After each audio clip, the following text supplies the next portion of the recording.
You are welcome to Electrohive Research Institute of Technology. My name is Yakub Mohammed.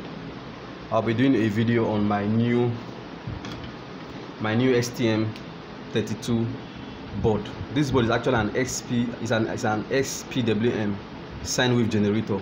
With this card, you can build a pure sine wave inverter from 1 kVA to 10 kVA as the case may be. Today I'll just show us the signal, how the signal are being generated, the high frequency signal and the low frequency signal. On this board we have modulated 50 Hz using 23.4 kHz. So as you can see, we have two MOSFET driver. On one of the MOSFET driver I'll be generating 23.4 kHz, on the other I'll be generating the 50 Hz. Then I have other boards here that I want to show us. This board is just a test board. I recently built this board. This is the first time I'm testing it. Before now this was the board I was using.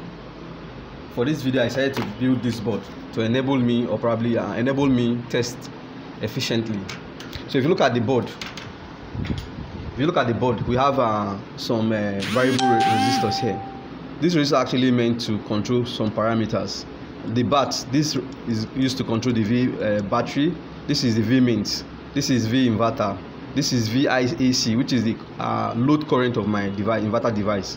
I don't have one here. I'm yet to put one. I ran out of the components. As soon as I have it, I'll put it in. I'll do another video for that. This is supposed to control my current going in and out of my battery. Then as you can see on our board, we have the connector for a serial device. I have built a USB to serial. I built a serial LCD. With this serial LCD, the device, I'm using an Atmega 328P. It gets data serially and put it on the LCD. So what I did was to send the LCD data serially. Then I'll just connect it here. So that has been connected. I have another connector which I'll be connecting LEDs to. At the end, because it's an open source project, if you decide to use LCD, you connect to this. If you like to use LEDs as indicator, you use the second connector. This other connector is for my switch. I have a push button switch. I'll just connect it there. Okay, this is a push button. With this push button, I can actually start the inverter and stop the inverter. It's not a normal open and close switch, it's a push button. What else? Okay, I'll just connect it here. Okay, the next is to power it. Okay, let's see, everything is correct. Okay, something I didn't say. In our previous video, I explained what this connector are for. The first is the debug connector, and the second is the configuration. If I want to configure this card, I'll close this switch and connect this card to my computer system. With that, I can send configuration parameters. These configuration parameters can either be what voltage level will this inverter be controlling, what is the minimum and the maximum voltage that the inverter will be generating, what is the charging current depending on the battery.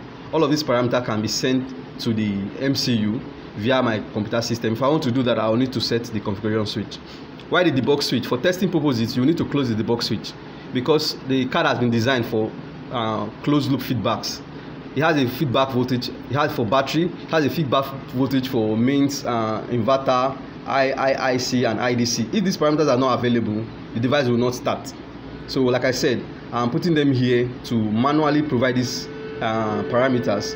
Then, of course, because I don't want it to shut down because there is no physical load, I'll close the debug switch. The debug switch, yeah. So the next is to power up. Let me power it up. Can you just okay? All right, I'll just put the power up.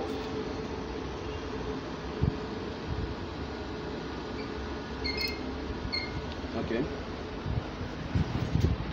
All right, as you can see, the LCD is up. The LCD is up. Okay, so like I showed us in our previous video, this is the power of the inverter. This is 1800 VA. This is supposed to be for temperature. This is the actual current the device is delivering, or the inverter is being consumed. This is DC current. This is AC current.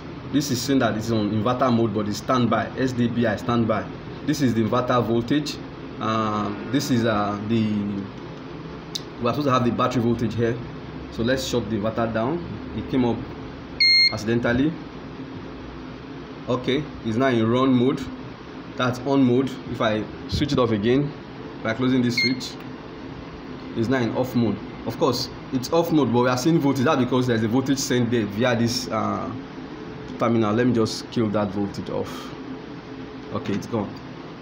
So, like I said, the aim of this video is to show us the signal level, how these signals have been generated, how they look like.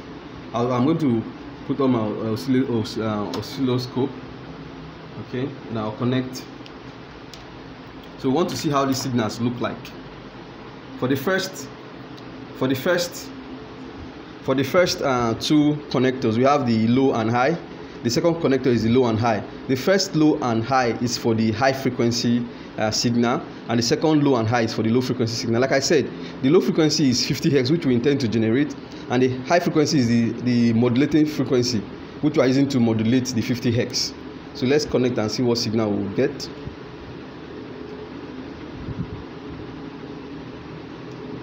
So from our oscilloscope, the signals are off. That's because our inverter is not on. Can you take it back a bit so we can see all these three in one video? Okay. So let's put it on. All right, it's on. From our inverter, I can come closer a bit. You see that the inverter has changed to ROM, meaning that the inverter is actually on. And on our screen, this is the inverter signal we have generated.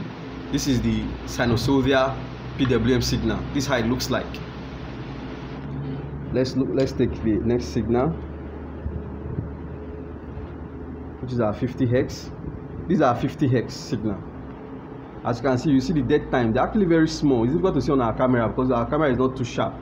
But if we had a very good camera, we will see the dead time on this square wave. This is the 50 Hz square wave, and it's this signal that we are modulating using our high frequency. So let's go back and select high-low. Let's assume we are taking the low part of the high frequency and the low part of the low frequency. This is the signal we get. This is the actual signal we'll need. This is the sinusoidal PWM that we are going to filter to give us a pure sine wave. But if you notice something, I'm using the low, which is not supposed to be like that. I'm supposed to use the low and high. If you look at the low and high is inverted.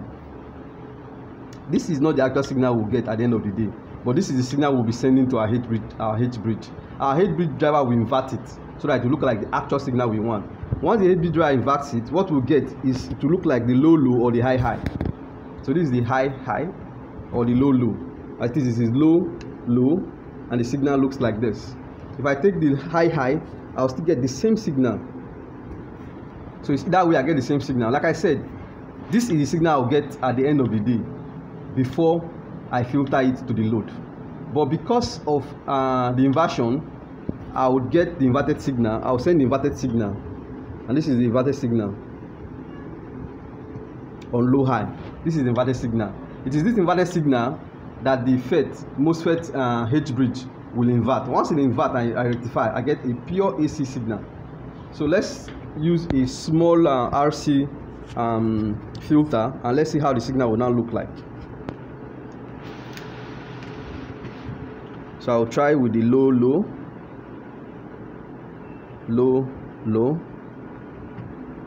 I'll connect back my scope. So this is the pure AC signal, the sine wave we've said. So like I said, if you notice on our board is the low. This is what we expect to see. But in reality, what we send to our MOSFET H bridge will be low, high, or high, low. So if you look at it, this is an inverted signal. When we connect this to H bridge, the H bridge will invert it. By inverting means that this lower end will go up and this upper end will come down. Once that is done, we'll get our pure sine wave, which is what we'll see at the low end. So this is what we are going to get at the end of the day.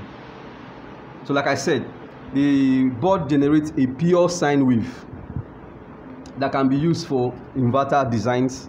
And I did say that this card can be configured for either 1 volt, 1 kVA up to 10 kVA. It can actually go as low as 500 VA up to 10 kVA. You can take 12 volts to 24 volts for now. The intention is that at the end we are going to design it so that it can take up to 200 volt DC. But it's an ongoing project. As we add more features, as we add more features to it, we'll do video on it and we'll upload to our YouTube channel. at this point we'll ask that if you like our video, please subscribe to it, share it to as many people who wants it. It's an open source project. Open source means that if you go online, you will see all the information you need. You can go to our GitHub account, copy all the software code, copy all the hardware code. The PCB board is there. You can build it yourself. If you have challenge in building it, you can call us. We are going to do all necessary videos to assist you in building it. And I intend to add another hardware to it at the end of the day, which is an EXP8262. With an EXP8262, you don't need to connect this board to computer to do this configuration. You can use your Android enabled phone to configure it. That's where we are going to, and we hope you're able to do it on time. Once again, I want to say thank you for taking your time to watch our video. As you build this project, we pray we're able to help you, assist you in any way we can to help you achieve whatever goal you want to achieve using our board. Thank you.